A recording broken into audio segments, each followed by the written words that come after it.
Idaho Matters is brought to you in part by St. Luke's Pharmacy, now offering free home delivery. For daily medications or one time prescriptions, home delivery is easy to set up. It's convenient and safe. St. Luke's Pharmacy, now delivering to your doorstep. Information on how to get started at stlukesonline.org.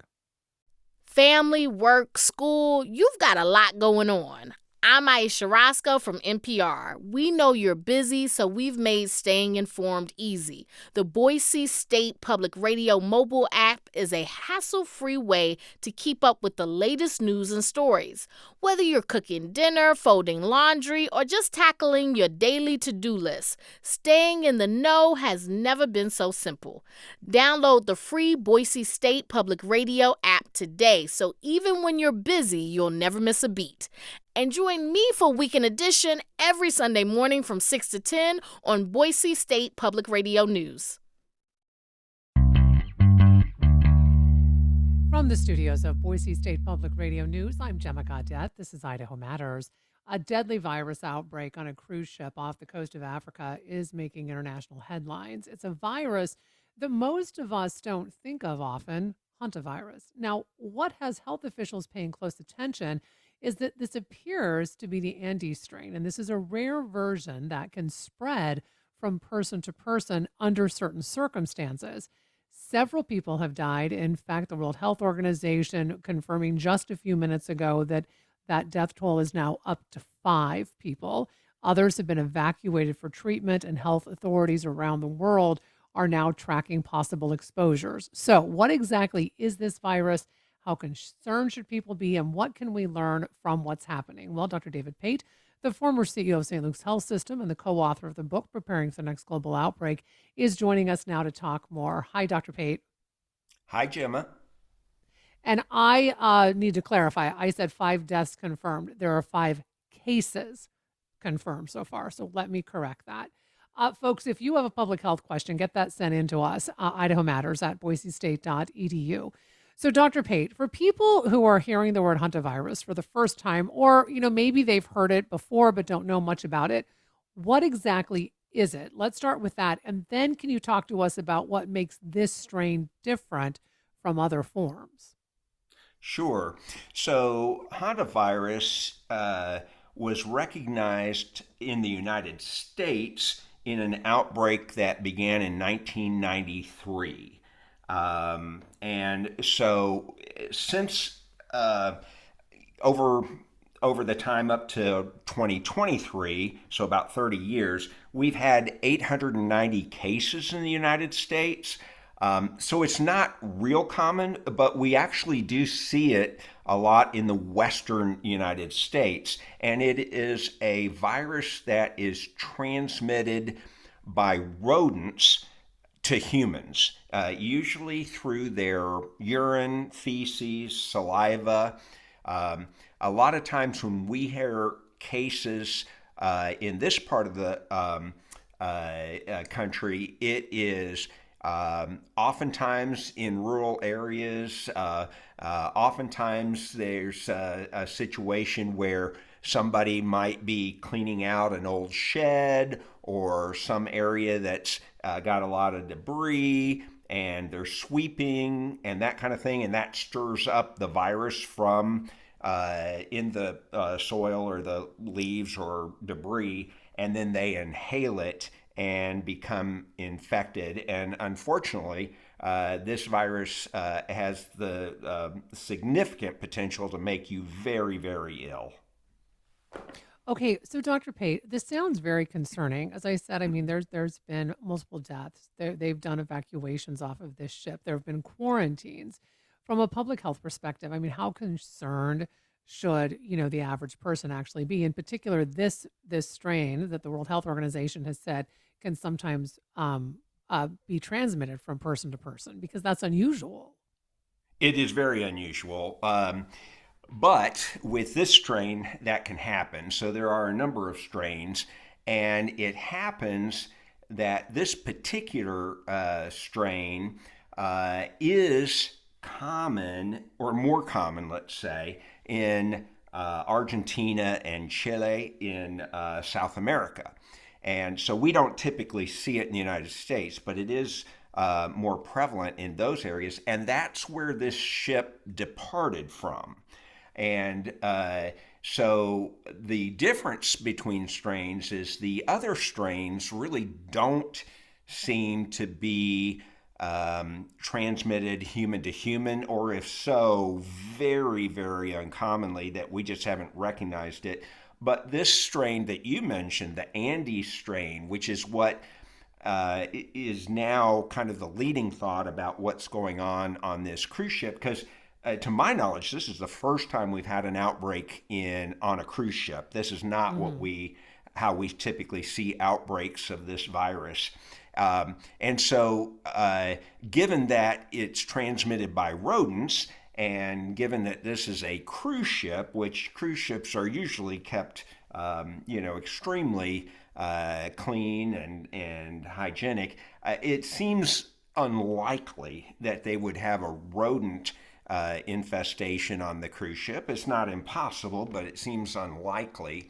And therefore, I think there's a lot of concern about that human-to-human transmission, especially because the first two recognized cases and deaths were in a married couple.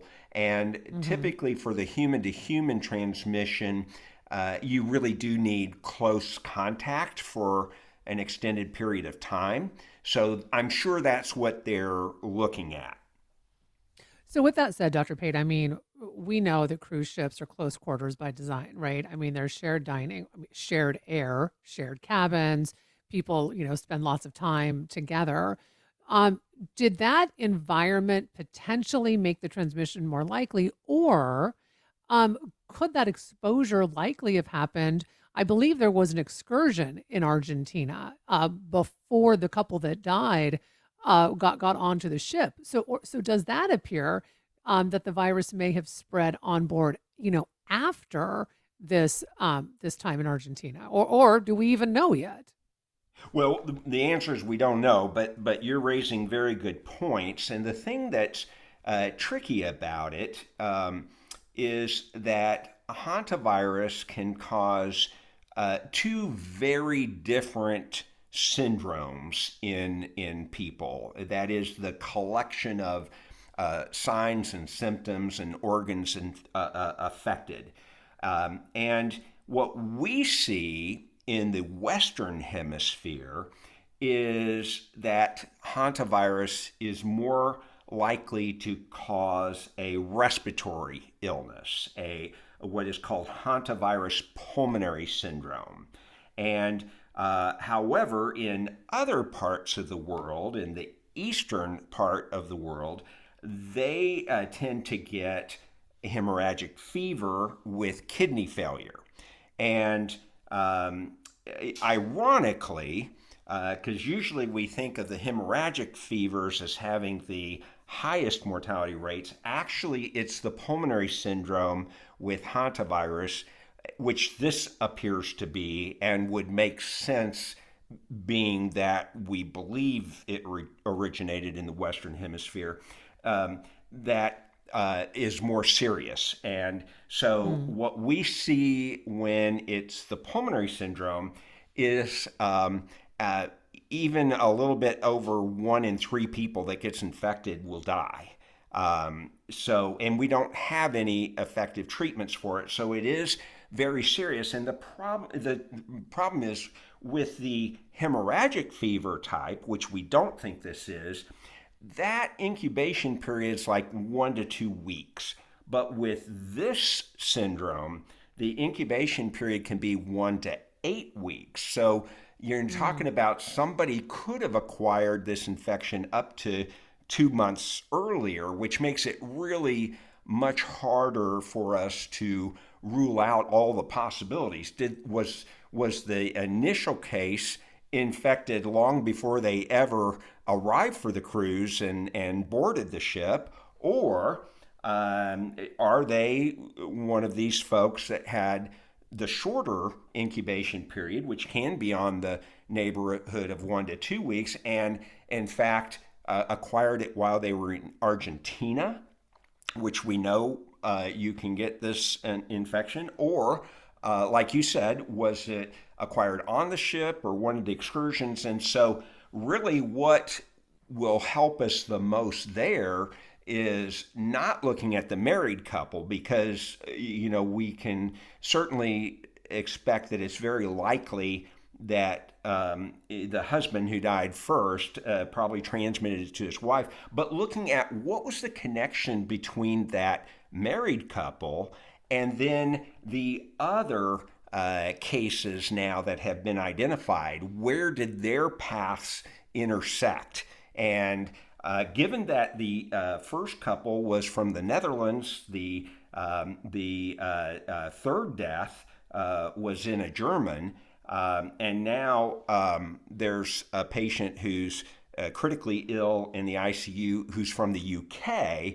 It's likely that rather than one of them bringing them from those points of origination, which can't be ruled out, but it's more Hmm. likely that something happened once those people converged, and they'll go back and retrace steps to see, were they all on the same excursion? When did they all arrive in Argentina? Where did they stay? Where did they visit? So they'll be looking at all of those questions, and that's the kind of public health kind of detective work that will help us kind of hone in where the likely source for this infection was. Well, one thing that has stood out to me, Dr. Pate, is how quickly international health agencies mobilized. Is that because this is the kind of outbreak that health officials watch closely, but maybe they're hoping to contain it by mobilizing quickly, um, or is there a concern that it could spread more broadly? Yeah, I think that kudos to the World Health Organization. Um, I think what we can attribute this to is that the World Health Organization they have experts and expertise designed for exactly this kind of thing. For rare infections, rare diseases that cause outbreaks. And of course, like you were saying earlier, one thing about cruise ships is it tends to put a lot of people in close contact. So they are certainly very used to doing disease outbreak investigations on cruise ships, more often things like norovirus and others. But as I said, I don't know of a prior hantavirus outbreak on a cruise ship, and I'm sure that got World Health Organization's attention. That is certainly a very unusual situation, and given the lack of clarity as to whether this is human to human transmission or not, I mean, this is where they really shine and can help. And this is, on a note, one reason I'm very sad that we've withdrawn from the World Health Organization. Uh, the United States is far less prepared. We would handle it, but we're far less prepared, and probably don't have near the expertise for an infection like this, since we don't commonly see it. And I think it's just kudos to the World Health Organization for responding to the request for help very promptly. But the good thing about a cruise ship is it is very easy to quarantine the ship. You can just keep it Hmm. off shore, which this ship is sitting offshore of Africa, and so that you have time to prepare as those who are infected are evacuated from the ship, or taken off first and taken to local hospitals if they're not so sick. And so you can also have a lot better control of the situation. So before we go to break, Dr. Pate, what's the practical takeaway? I mean, what should people know, and what should folks not be panicking about? Right. Well, first of all, for the people listening to this program, your risk for a hantavirus related to any of this is really, at this point, infinitesimally small. So I don't think you need to be worried. I think for our general thoughts is, first of all, if you do live in, particularly in rural parts of the state, of course, we're having a lot more rodent infestations even in Ada County lately, as has been on the news. But if there's a place that you're cleaning up that has not been attended to for a long time, and you think it's very possible there could be some rodents involved, or you see droppings, you want to, if you're going to clean that area up, you're going to want to wear an N95 mask, a respirator, while you do that, because that is the danger of getting infected, most likely for people in Idaho, in the western United States. I think the second lesson for this is that as much as we talk about all the things we know about infectious diseases and these viruses and bacteria and so forth, they continue to surprise us like this. This is surprising to have on a cruise ship. This is why we need to invest in public health. This is why we shouldn't be tearing it down. This is why we should stay in the World Health Organization. And this is why we should combat disinformation and make sure that people can get good information, that we stay on top of these things, because just like they're doing now, they're going to contain this outbreak. I am not worried that this is going to spread further. They seem to be doing an outstanding job. There's new research out of Sweden and it's raising some interesting questions.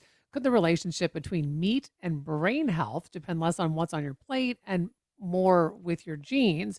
So, Dr. Pate, for years we've heard that red and processed meat can raise health risks. So, what stands out to you about this study and the finding that there might be a possible link between higher Right. meat intake and lower dementia risk in people with this? What is it? It's an APOE4 gene. Correct. So what we need to, let's just say, here's the general rule. All of the research over the past decade or so seems to suggest that higher amounts of processed meats in your diet are correlated with dementia rates and cognitive decline. So, processed meats are the worst. Now, the second thing is, for the general public, it does appear that red meat may be associated with a higher risk for Alzheimer's disease and cognitive decline.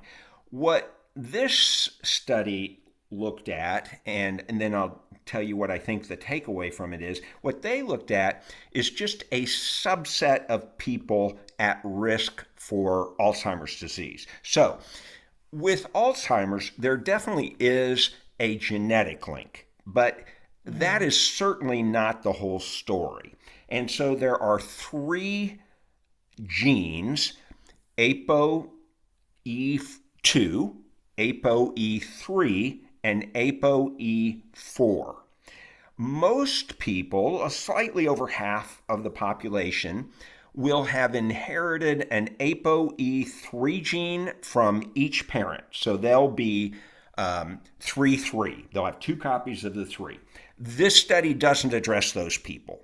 If you are in that more than half of the population, then you should stick with the advice that you certainly want to restrict your processed meats, and you might want to just kind of make sure you don't have a lot of red meat in your diet. Now, the other one of the other genes, the ApoE4, is the one that does increase your risk for Alzheimer's. And if you got it just from one parent, your risk is elevated a bit. But if you got the 4 gene from both parents, it's really increased. Now, there are also some people that have they might get the 4 gene, but also get a 2 gene from a parent. And the 2 gene is protective. And so if you're 2-4, this also doesn't apply to you because this doesn't affect your risk. But in that group of people that either got one copy of the 4 gene or two copies of the 4 gene, what they showed is those people actually got some protection from Alzheimer's, it appeared, from red meat. Now, this is not cause and effect. This was just a correlation that they noticed. It's a small study. It is, and whenever we get results that are kind of opposite to what we expect, we want to be careful just how far we go with it. But what I think the significance of this study is that maybe not all people at risk for Alzheimer's disease are the same, and the recommendations and the treatments we might want to make might be different depending on what your genetic makeup is. However, we know that probably even more impactful than just this genetic predisposition is what your ethnicity and nationality is, because East Asians tend to have far higher risk than whites, whites more than blacks, and blacks more than Hispanics. So it's a complicated mix. Hmm. So, Dr. Pate, I want to stick with Alzheimer's for a little bit longer because the FDA has just approved the first non-antipsychotic drug specifically for agitation in Alzheimer's patients.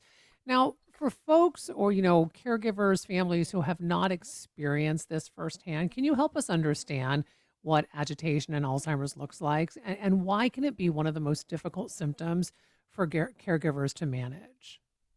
Yeah, so caring for somebody with Alzheimer's disease, it can certainly be challenging.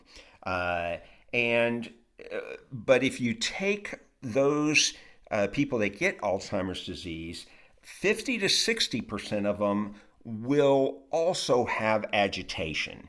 And what this means is that they may be um, it may be very hard to keep them settled in their chair or in bed at times. They might want to get up. They might want to roam. They may be more likely to be getting into things, and depending on what the level of the cognitive impairment is, they could do things that are risky. It may increase risk for falls. They may have trouble sleeping. They might get up during the night and again be at risk for falls and doing things that can hurt them. They may be more likely to wander off. This can certainly be very disruptive for a family and very challenging because those patients just have to be watched all the closer.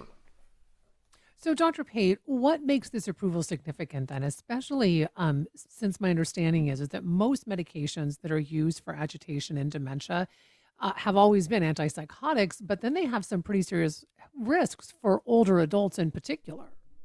Well, you're exactly right. So, older adults are not going to tolerate antipsychotic medications as well. And like you were just saying, up till now, that's really been about our only therapeutic option for these patients with agitation.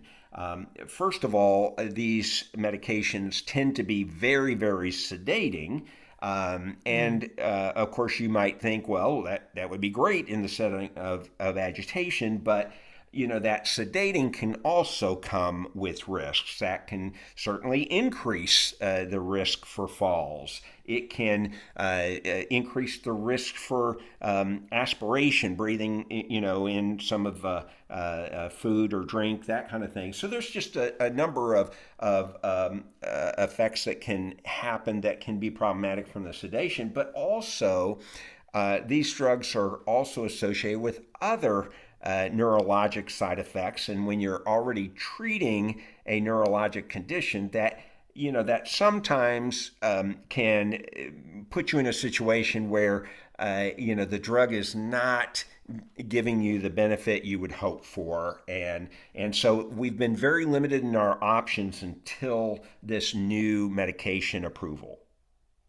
So, Dr. Pate, the drug was originally developed as an antidepressant. So, what has it shown so far? Like, how does it appear to work differently in calming those symptoms in Alzheimer's patients? So, as and I'm not a specialist in this area, so any specialists listening to the program, please forgive me, but for making this too simplistic. But in those patients with Alzheimer's disease that have the agitation, they will have in their brains a lot of imbalance of certain chemicals that are neurotransmitters. And these chemicals can be sending these very rapid signals and causing that agitation. And this drug can quiet that down. And so that appears to be how, in large part, it helps. It's also tolerated better than the antipsychotics. In other words, less side effects, and people can tolerate it much better. That drug was, as you said, used for major depressive disorder prior to this, and that was one of the reasons that caused attention to it. But it also has its own problems, and so this has to be very carefully supervised. But what we saw is that in teens and young adults, now typically those are not going to be the patients we're dealing with Alzheimer's disease, of course.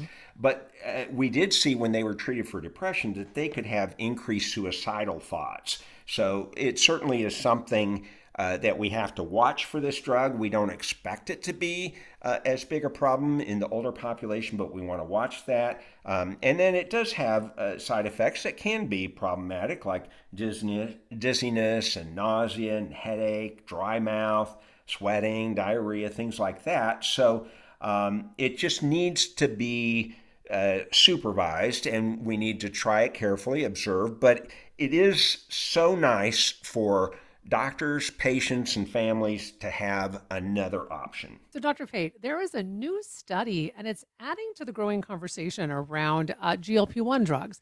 This time, suggesting that medications like semaglutide may actually help curb alcohol cravings and even heavy drinking. So, not just someone's appetite. So, this seems to be a really fascinating finding because semaglutide was originally developed for diabetes. So, how surprising is it to see it potentially helping with alcohol use disorder as well?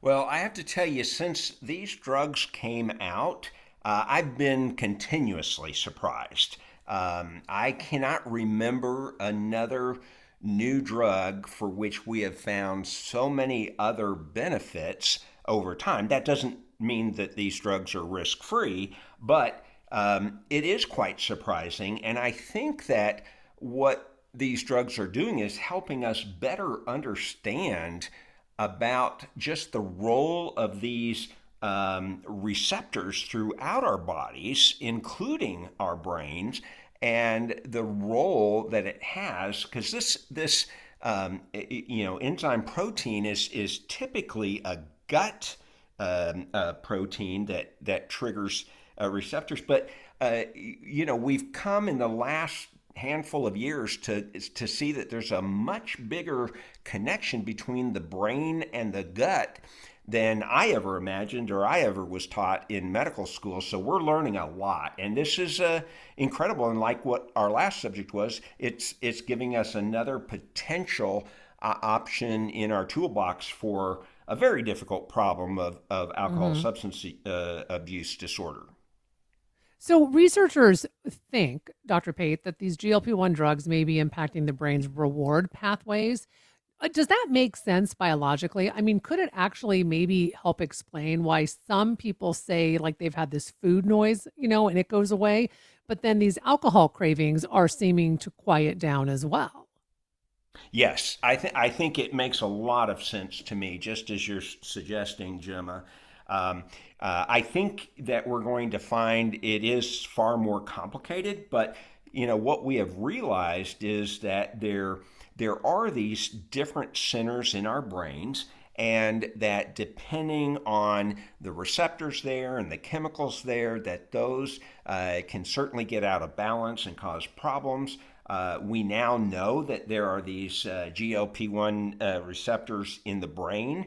I don't think we fully understand what their role is and why they're there, but I think this is what is so exciting, because I think this is now going to cause us to do a lot more research to look into these various mechanisms as we continue to find more and more relationships, and that gives us more and more opportunities for therapies. But yes, this is quite exciting, and to me, it does make sense. So this study included therapy along with medication. In fact, they had a placebo group, as you do in a study, and the researchers say the placebo group improved as well. So how important is it then to remember that medications do help, but you still, that treatment for addiction still usually needs kind of a bigger support system around it. And I mean, and that would say the same about people saying, oh, a GLP-1 is is an easy way out to lose weight. And and all the research is still showing you still need to eat well, you still need to exercise, right? I mean, you have to do your part as well, I guess, is my question. Well, that you have just made the critical point, Gemma.